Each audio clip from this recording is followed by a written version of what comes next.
Hello, welcome, it's Francis here. Thank you for coming back to my channel. If this is your first time here, I bid thee welcome. There's a subscribe button and a bell below if you want to be notified as to when I upload more content, which I do on a rather ad hoc basis. And I'm coming to you from Ghana country. As such, I acknowledge the Ghana people of the Adelaide Plains as being the traditional custodians of this land. So this video is entitled Circle Casting Sacred Space. And I guess I should have done this a lot earlier because it's one of the traditional or basic foundational techniques to magic that at least I was taught when I was first learning. These days, if the socials or anything to go by, I know people set up altars because they display that all over the internet.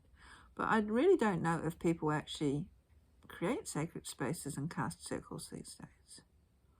Is it something that's needed in witchcraft? I know within more traditional contemporary initiatory styles of witchcraft, setting up a sacred space is important. It is, after all, considered, and I think Gardner, what I have in my notes, states that the act of casting a circle is done because it is a place between the worlds, which is this world and the domination of the gods. When drawn, a circle is carefully purified, as are all the other participants who celebrate the rites, and witches actually attach great importance to this, for within the circle is the god's domain. So what we're actually doing is setting up a space, though here on earth, in the physical plane, that can be transcended into by our gods. Traditionally, a circle was about 9 feet in diameter, which doesn't seem to be all that large when you've got 13 people prancing and dancing about. If you're solitary, it doesn't need to be that large, probably about, I don't know, a couple meters. I know when I first started out, I was living in a share house and I had probably an area of about 1 meter diameter that I did do my rituals. And it's quite ironic because these days when I do my solitary work, I do have a mat that's largely 1 meter, and that's about, say, 3 feet in imperial standards. Yeah, my mat's about that same size that I do my, or use as sort of like a marker these days. So why sacred space? The purpose of the sacred space is to act as a container for the energy raised, so that it can be more easily and more effectively directed towards a purpose, regardless of what that purpose or that end goal may be. And this is because energy is fluid, it's transformable, it's transferable. You put water, for example, which is fluid, into a container, then you can direct it better than if it was just running out of a tap. Further, within my tradition is believe that witches contain their power within themselves, which eludes, I guess, from their bodies. And this power dissipates into the environment around the witch, which is why it is necessary to erect a circle in order to contain this energy, this power, to enable this power, as I said earlier, to be directed towards a certain purpose or specific purpose. When we begin our rites, when we begin to erect our circle, or our sacred space, we start off with circle casting. And this is done through visualization, which is why, warning, self-plug, in contemporary witchcraft, I focus on meditation, learning how to focus your intent, forming it into a visualization, in order for people to be able to hold that intent for a certain period of time. And if we can't hold it for, say, the length of time that we cast our circle, then we need to add our belief to it, which is our belief in our magic, belief in what we are doing, belief that the circle of energy is a boundary between the worlds. And then we start moving physically around our circle. And as we do that, we add more visualizations to it. We visualize the cosmic or the universal light entering the top of our head, the earth energy entering through our feet, these two energies meeting at the heart center, at the birth at Anahata, extending out through our fingers or our afame or afame, depending on how you pronounce the word, if we're using one at a time. I was taught, I think Damien Eccles calls this the sword mudra. We direct it that way. And I was using that for a long time before I got my first knife.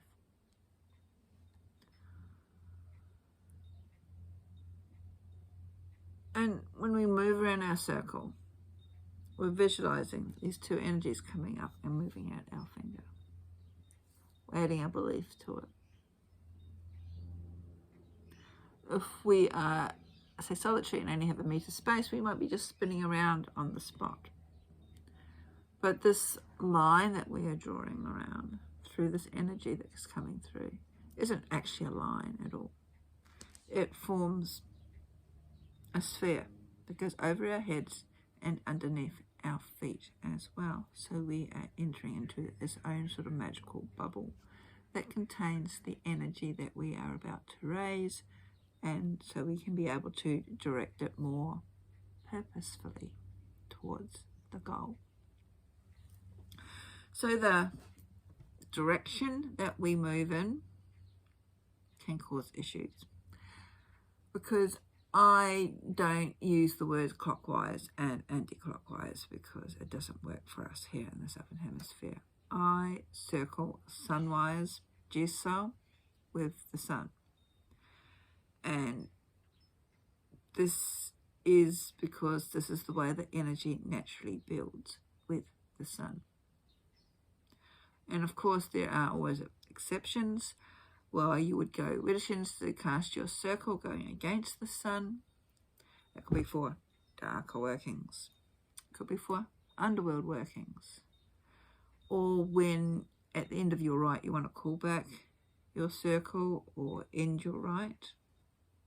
Although some people go jigsaw both at the beginning and when they call back their circle, each to their own. And the reason that I don't, as I said, don't use clockwise and anti-clockwise is because clockwise here in the Southern Hemisphere is not the direction in which the sun builds. It is actually the direction in which our sun wanes. So it goes against the sun. And I have done a number of videos where I sort of talk about the differences between the hemispheres, so I really don't want to be going into it here, and I'll just suggest that if you are interested in knowing about the hemispheric differences, that you look at those videos. I might link one below because I don't know how to link it up the top. Some people physically mark out their circle using a rope or a cord. I said I have a mat that's about a meter in diameter. There's been images, you may have seen them, about Alexander's having a specially made up circle, I think it was made out of wood, that was painted with Hebrew names of God. I have seen on the socials people saying use salt. I have this huge issue with using salt. It is very corrosive. If you're outside, it will damage the grass. And if that's not bad enough, if you're inside, you're wasting a resource. So that's one of the things that really annoys me. If I'm going to get into the old sort of witchy annoyance thing about modern witchcraft, is that, along with the commercialism of it, is this waste and this apparent lack of care for one's environment over one's desire. So your desire comes first, And to me, this actually forms as a complete disconnect, or a further disconnect from nature. But I'm getting off topic with that little whinge. My style of witchcraft, my form of witchcraft, utilizes the 4 elements, the 4 bulk building blocks of the universe. So there's earth, air, fire, and water. The directions relate to the elements. The ritual tools relate to the elements. Spirit, ether, of course, rules them all. Now I'm getting into a little bit of Lord of the Rings. So when a circle is cast, the 4 elemental representations that are from the altar are then taken around. So what does that mean? We have the pentacle for earth. We have the incense for air. We have a candle for fire. And we have a chalice full of water for water. I take them around the circle. Each quarter are acknowledged with the elemental representations. The elements themselves, or beings that are connected with the elements, so there could be elemental rulers, the gods, other aspects depending on traditions, then call in these 4 elements or representations of them or rulers of them. And this means that we're sort of calling in these elements or aspects of them to guard our circle, our sacred space, and they come in alignment with the 4 cardinal points of the circle: north, south, east, and west. And why is this needed? Because I suppose people have their own opinions, but magic is, or any magic of any sort that is taken on the physical, also occurs on the astral. You may have heard the axiom, as above, so below. On the astral plane, there are other beings, other entities that get attracted to the light that we send forth, like moths to a flame. We become, I suppose, likened to a powerhouse or power station. And to be perfectly honest, not all of these entities are nice or beneficial for us mere humans. They are what they are, and of course there are other interpretations, and this is just mine, as to why we cast a circle and call in these elemental beings. As to the planes, by that I mean the physical plane, the astral planes, these are layers of consciousness, which is basically energy. And I have mentioned this before, how everything in the universe is energy, vibrating at different rates. Some of these entities appear on the more denser physical plane. So these entities could be apparitions, these can be ghosts, devas, fairies, etc. Some also coexist with us. However, we have often been taught to ignore them, that they don't exist over the centuries. So we have developed sort of a limiting belief when it comes to them.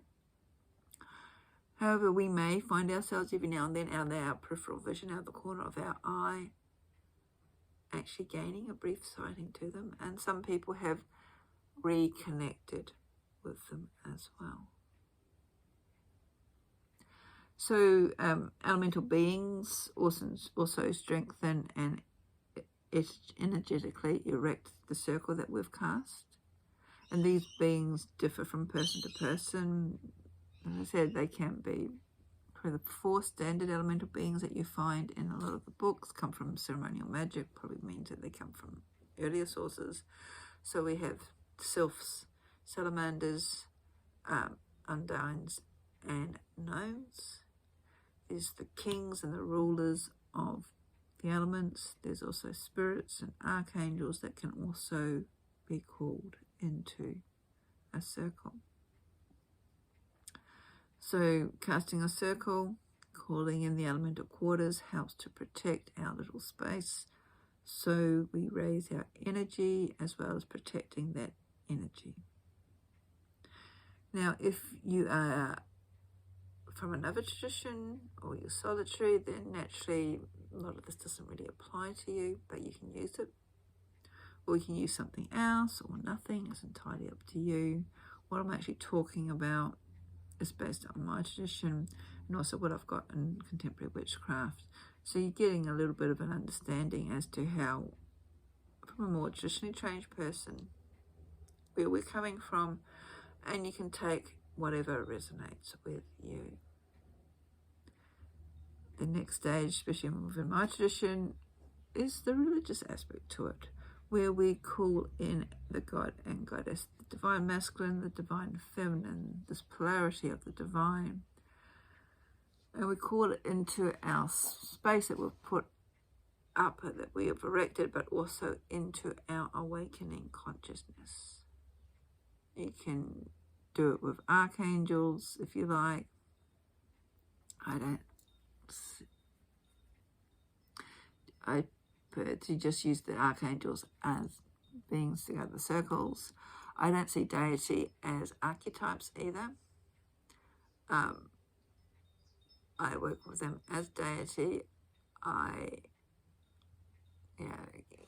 I've done videos on this as well, and it can get very, confusing to go into too many details. So I call in deity. Sometimes I call in god and goddess. Sometimes I will just call in deity, a specific deity. If I'm working with one deity, I will call them in as well. In my tradition, we do work with specific deities.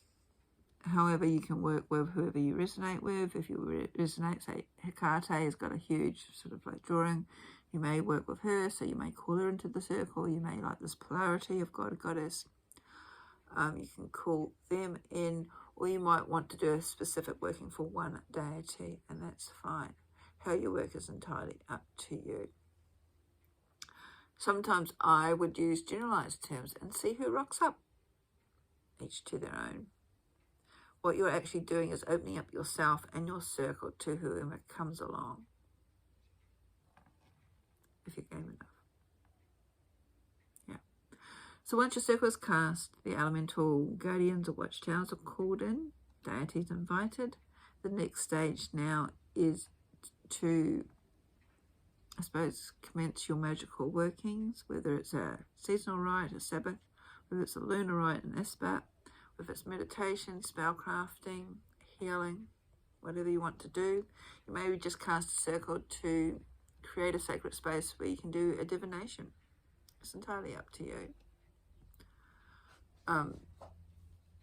Afterwards, some rites and some people always do a libation, an offering, which is called cakes and ale, cakes and wine, with food of some description, cake, bread, biscuits, and a beverage of some description, wine, juice, ale, is first offered to deity as VIP guests, and then the other people who perform the ritual, or yourself.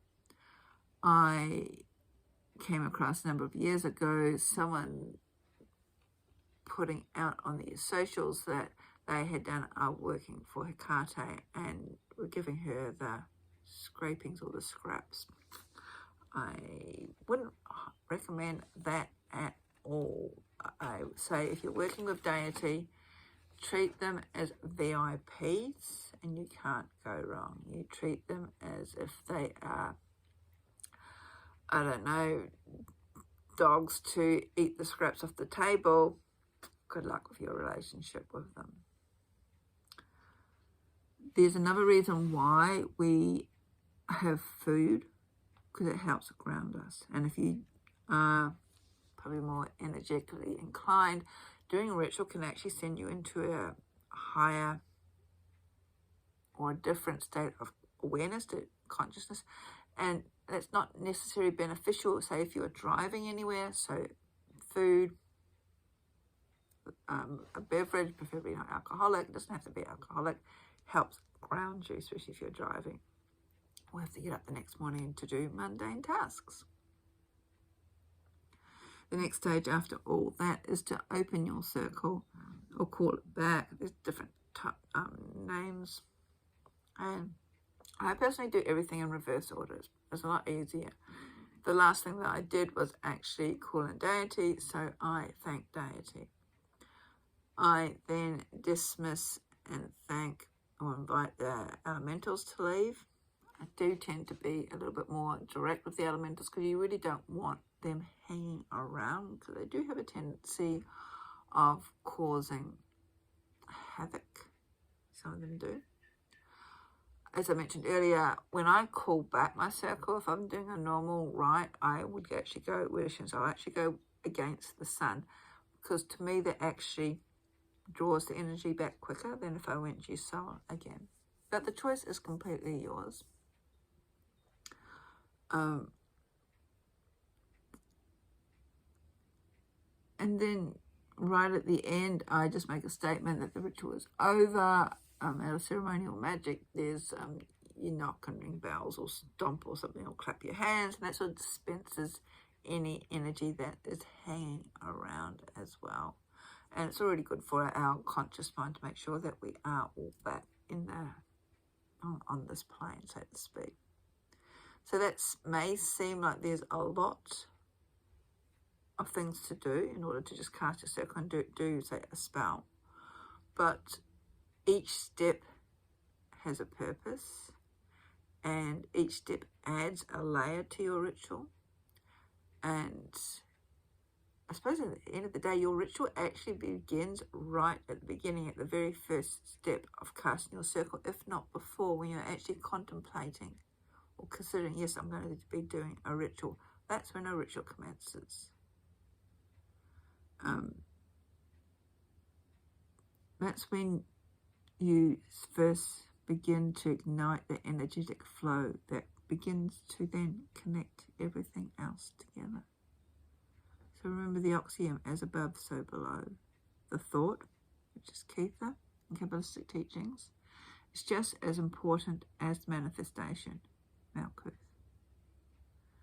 This is why it's important to ensure from the outset that when you start to design a ritual that you are in the right mindset, the right mental space, the right mood, because all these things can actually affect not only your energetic output, but also the end result. And I say that because I see so many people on social media these days angry about something, or someone's really annoyed them, and they want to create a ritual, and largely it's for revenge. And it's like,